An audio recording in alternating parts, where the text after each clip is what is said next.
Hello, welcome to my studio space. Today I want to show you behind the scenes and give you a bit more of an idea of the tools and the equipment that I use day to day as a jeweller. I've just given it a bit of a tidy, so it's much tidier than it normally is. So bear that in mind, it's still not that tidy. But anyway, come on and I will show you around. This is the area that I work in. I have a rolling mill, which is one of my favourite pieces of tools. When I invested in this, it did change the type of work I could do. It made such a huge difference, and I think it's essential as a jeweller. This is I don't know what you call it actually. It shapes the rings. And so you put the wire, I will show you. And so we have the different sections there, and you put your wire into this hole here and it shapes it, and you can move it around and it creates the ring size. And then I would get the correct size using a mandrel and other bits and bobs. So this is my workbench. It's a Durston bench. Do love it. I have overhead light there, so let's have a look what's in here. Under there you can see all the pliers and bits and bobs, a saw frame. As I said, I've tidied it, but I didn't tidy in this drawer. This is my favourite hammer.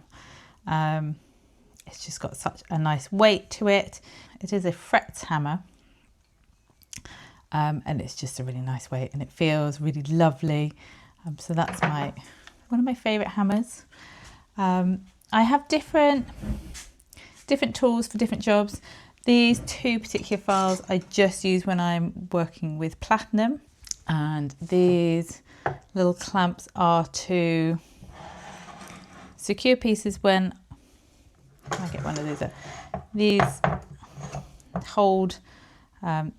hold items in place when I'm soldering them. I quite often actually just put the soldering blocks there and solder a bit closer to me. I don't often use this actually, sometimes, but not that often. So that's a job that's come in that I need to sort out over the next couple of days. This is where I keep all my drills, my burrs, setting burrs, little sanding burrs. These are really useful. So that's the top of my workbench. All these are the different tips. These are the different tips for my aqua flame torch, which I'm going to show you here. So this is an aqua flame. So it doesn't use any gas canisters. It's brilliant. I'm going to probably do a post about this, but essentially the only byproduct of this is water vapor, so it's really good. It can be a little noisy, but that's fine. But it's really good, and I can do all my work with that without any problem at all, and it's a very safe system as well. So these shelves here my husband made. They did originally hold CDs, but I've acquired it for here. Who uses CDs anymore? So this is my doming punches. In there is a brass doming block. I like to keep things. I do keep a lot of things in their packaging, mainly because when my first workshop space was in a shed, and so there was a lot of moisture, it would get cold, and so I did find that a lot of things would rust over time. So I'm very particular now, and I try and keep things as best I can, covered as best I can, so that they will last as well. These are some compasses and punches, scribes. These are the little eyeglasses, so you can get nice and close. And my setting ball, I don't know, it's probably got a proper name. I don't know what the proper name of it is. It's a GRS one, and this is Thermalock, so you can heat this stuff up just in an oven on a really low temperature, and it goes soft, and then you can put your whatever it is that you want to work on into this, wait for it to go hard again, and it holds it really firmly. So that's really good. That actually came with the setting ball as well. Maybe it's an engraving ball, I'm not sure what it's called. We do engraving on it as well, so but that's really handy. Now these are various different collet forming tools. These I will show you. So I have my bench pin there, and again this is all GRS equipment, but you can take that part off, and I can put this one on, and this is where I will do the setting for rings, and these different attachments, they go into here, and I can do various settings. So on this one, for example, the ring sits on top of them, and you can set it around the side. But there are different attachments that go in there depending on what I want to use it for. So the top shelf of my workbench, I have some other torches here.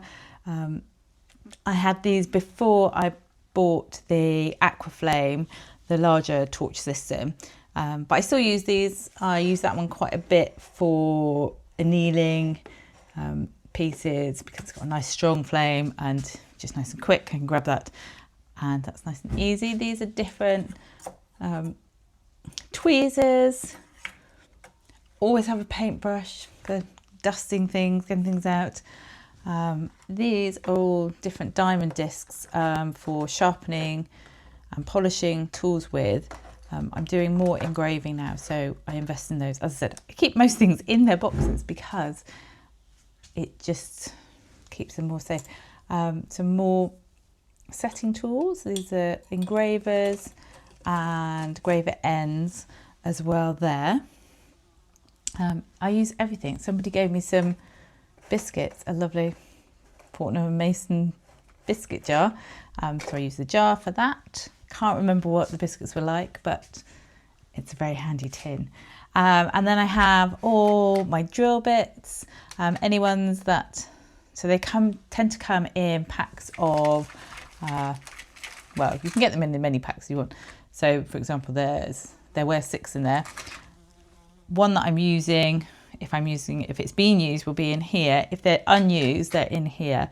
So if I need a new sharp one, a fresh burr or drill, it will be in here.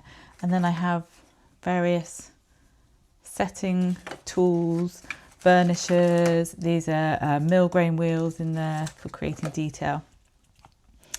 Safety goggles up here, and this box is for testing gold. Occasionally I will have somebody give me a piece that they want melted down to make into something else, and if I'm not sure of the gold carat, I will test it. Now it's not 100% accurate, I would say, but it can give you a really good indication, especially on whether it's 9 karat gold or 18 karat gold. So anyway, that's for gold testing. And this is my Fordham pendant drill. And this is the hand piece here. So the drill bits attach onto there and I can use that. That's really useful. Again, there are a few pieces, and then it has the foot pedal. As you go lower down, it's less tidy. So foot pedal under there. There's a few pieces of equipment that have been really fundamental in changing the type of work I could do. When I bought the Aquaflame, it means that there's a much higher temperature torch, which means that I can use and work with platinum. So that's paid for itself because I can now take on platinum work. So that's easily paid for itself. So there are a few things that you invest in over time when you have a jewellery business or any craft creative business. So if you know it's going to benefit your business in the future, I say go for it. It will make your life easier. You can make the money back through the work it enables you to do. So in the case of the Aquaflame, having that hotter temperature means that I can work with platinum, which is fantastic because it's a very popular metal and it's also cheaper than white gold at the moment. So it's something that I can kind of sell more easily for bespoke work. As well as my workbench here, I also have a second workbench where I do all my design work and sketching and coming up with ideas, painted renderings, that kind of thing. So I have that in a separate thing, so I'll show you that as well. So as you can see, this is my space. So this is the second workbench. I have various notebooks for drawings here. And underneath, again, underneath is always really messy, but underneath there's camera equipment, various lenses there for attaching to my iPhone. I've recently just bought a new camera, which is the one I'm filming on now, so I can do more filming. And as you can see, it's this is my garden, so it's a beautiful, I get to sit and get distracted by birds, dogs, whatever's happening outside as I'm drawing. I hope you enjoyed this little tour of my workbench. I only need a very small space as a jeweller. There's always lots of other things that I wish I could have.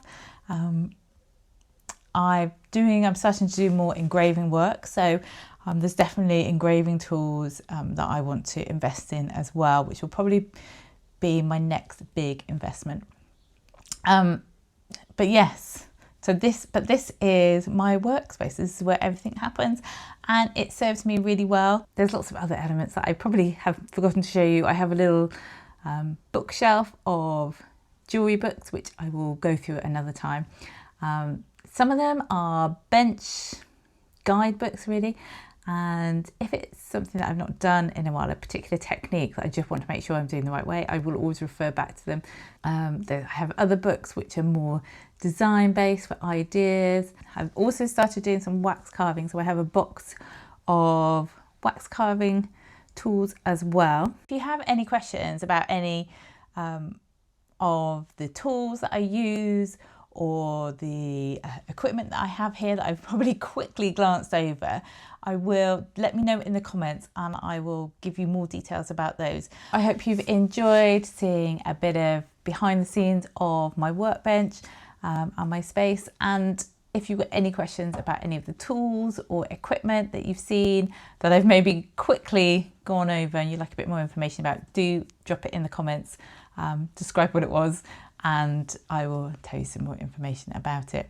But I think that's probably it. I think this is just a little quick tour. It's been lovely being able to show you where I work, and I'll speak to you in the next video. Take care.